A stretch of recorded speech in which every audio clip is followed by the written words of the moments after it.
Koalisi Perubahan pengusung Anies Muhaimin masih menunggu aksi nyata PDI Perjuangan sebagai motor penggerak hak angket di DPR RI untuk mengungkap kecurangan pemilu. Sementara Capres nomor urut 3 Ganjar Pranowo menegaskan hak angket bukan sekedar gertakan.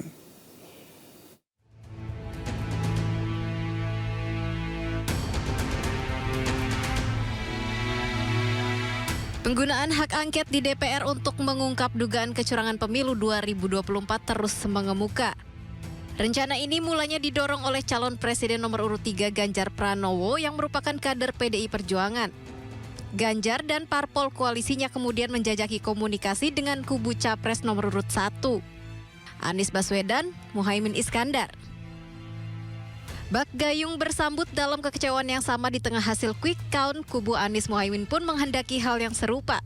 3 parpol pengusung Anies Muhaimin yakni Partai Nasdem, PKB, dan PKS juga berencana menggulirkan hak angket di DPR. Kedua kubu mencium dugaan kecurangan yang terstruktur, sistematis, dan masif di pemilu 2024. Ganjar mengaku mengantongi sejumlah bukti untuk membuktikan kecurangan dalam pemilu, sementara parpol koalisi perubahan masih menunggu keseriusan PDIP sebagai pemilik kursi terbanyak di DPR untuk segera mewujudkan hak angket. Ketika kemudian hari ini kondisi pemilunya seperti ini, kan ada cerita Sirekap, kan ada cerita server di Singapura. Sementara KPU mengatakan enggak kok di tempat kita, loh ini masih satu mengatakan IP-nya saja ada kok masih dibantah. Terus kemudian yang kedua, bagaimana cerita yang ada di lapangan, bagaimana aparatur dan sebagainya. Kan yang paling bagus untuk bisa mengklarifikasi semuanya ini, ya sudah penggunaan hak pengawasan, hak konstitusi dari DPR untuk kemudian membuat penyelidikan itu paling bagus, paling fair. Tapi kami tidak pernah menggertak, kami menyampaikan cara yang biasa saja. Ada banyak cara sebenarnya, angket boleh atau raker komisi 2 aja deh, segera. Ya sampai dengan tanggal 15 kemarin, alternatif kita sampaikan.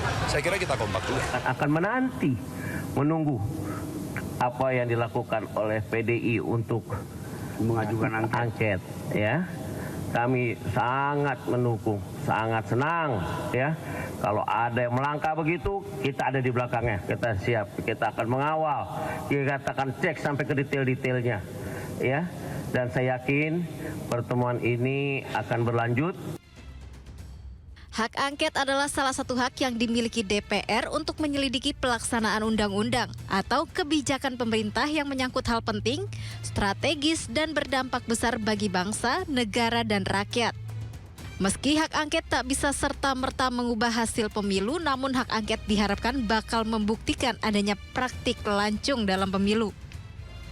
Mengacu pada Undang-Undang Nomor 17 Tahun 2014 tentang MD3, hak angket harus diusulkan paling sedikit oleh 25 anggota DPR dan lebih dari 1 fraksi. Saat ini, parpol pengusung Ganjar Mahfud yang diisi PDIP dan P3 memiliki 147 kursi di DPR. Ditambah dengan parpol pengusung Anies Muhaimin 167 kursi, maka jumlah total parpol pendukung hak angket 314 kursi. Jumlah ini jauh lebih banyak dibanding dengan parpol koalisi Prabowo Gibran dengan jumlah 261 kursi dari 4 fraksi, yaitu Partai Gerindra, Golkar, PAN, dan Demokrat. Dari Jakarta, Tim Liputan iNews melaporkan.